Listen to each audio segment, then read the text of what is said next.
میں آج ایک مخصوص بیماری کے بارے میں آپ کو بتانا چاہوں گا، جو کہ بیماری لڑکوں میں ہوتی ہے، جو پیدائشی نقص ہے اور یہ ان کے جنسی عضو کے سے تعلق رکھتی ہے۔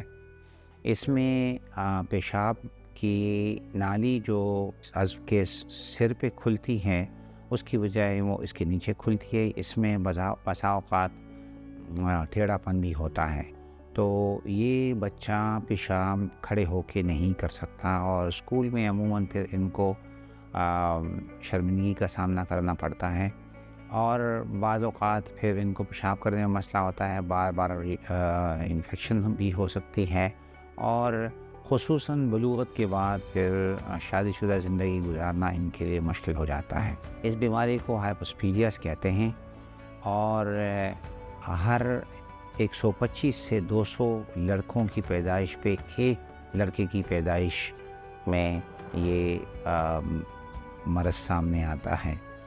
اور میں ایک چھوٹے سے ماڈل کے ذریعے سے آپ کو بتانا چاہوں گا کہ اگر آپ کسی بچے کا عضو دیکھیں تو ختنے سے پہلے اس کا ختنہ اس طرح نظر آتا ہے، اور اس کی پیشاب کا سوراخ جو ہے تو آپ کو جب ختنے کو آپ پیچھے کرتے ہیں، ختنے کے جلد کو پیچھے کرتے ہیں تو وہ پیشاب سیدھا کر لیتا ہے۔ لیکن جس کو ہائپوسپیڈیاز ہوتا ہے، اس کے ختنے کی جلد نامکمل ہوتی ہے، جس طرح آپ دیکھ رہے ہیں کہ یہ سامنے سے نامکمل ہے۔ اب یہ نشان جو نظر آ رہا ہے تو یہ آپ کو اس پیشاب کا سوراخ ہے جو ان بچوں میں ہوتا ہے۔ بعض اوقات ان بچوں کا عضو جو ہے تو وہ ٹیڑھا بھی ہوتا ہے یوں۔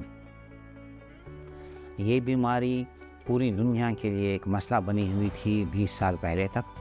ان 20 سالوں میں چند آرگنائزیشنز ہیں جن کا میں ممبر ہوں، انہوں نے ان میں سارے کوئی 200 کنسلٹنٹ ہیں پوری دنیا کے، جنہوں نے مل کر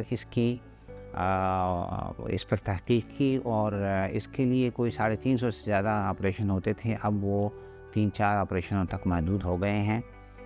ہماری خوش قسمتی ہے کہ میری ٹیم اس وقت پوری دنیا میں سب سے زیادہ یہ سرجری کرتی ہیں، اور ہمارا کمپلیکیشن ریٹ پوری دنیا میں سب سے کم ہے، اور اس کا ثبوت ہمارے انٹرنیشنل جرنلز میں پبلش شدہ جو ریسرچ پیپرز ہیں۔ اس کے علاوہ ہماری ٹیم کا نام جو ہے تو کئی ٹیکسٹ بکس جو انگلینڈ اور امریکہ سے شائع ہوئے ہیں ان میں بھی ہے۔ ضروری یہ ہے کہ ان بچوں کو جب بھی کوئی ایسا مسئلہ ہو آپ ہمیں کنٹیکٹ کر سکتے ہیں۔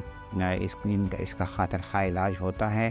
اس میں جو بہت شدید قسم کی بیماری ہوتی ہے، اس میں ہم دوسرے 10-15 کنسلٹنٹس کے ساتھ مل کے ملٹی ڈسپلنری ٹیم کے طور پہ میٹنگ کرتے ہیں، ماں باپ اور بچے کو بھی بلاتے ہیں، اور ان پہ سب مل کر غور و خوض کرتے ہیں، اور پھر والدین کی مرضی کے ساتھ اور ان کا علاج کرتے ہیں۔ تو ہائپوسپیڈیاز جب ہوتا ہے تو عموماً بچوں کو یا یورالوجسٹ یا پیڈیاٹرک سرجن کے پاس یا پیڈیاٹرک یورالوجسٹ کے پاس لے کے جایا جاتا ہے، چونکہ پلاسٹک سرجری نازک سرجری کے لیے مشہور ہے، اس لیے ان میں پلاسٹک سرجری کا رول بھی بہت زیادہ ہے۔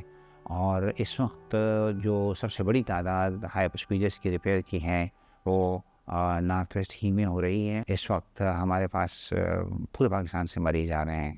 شکریہ۔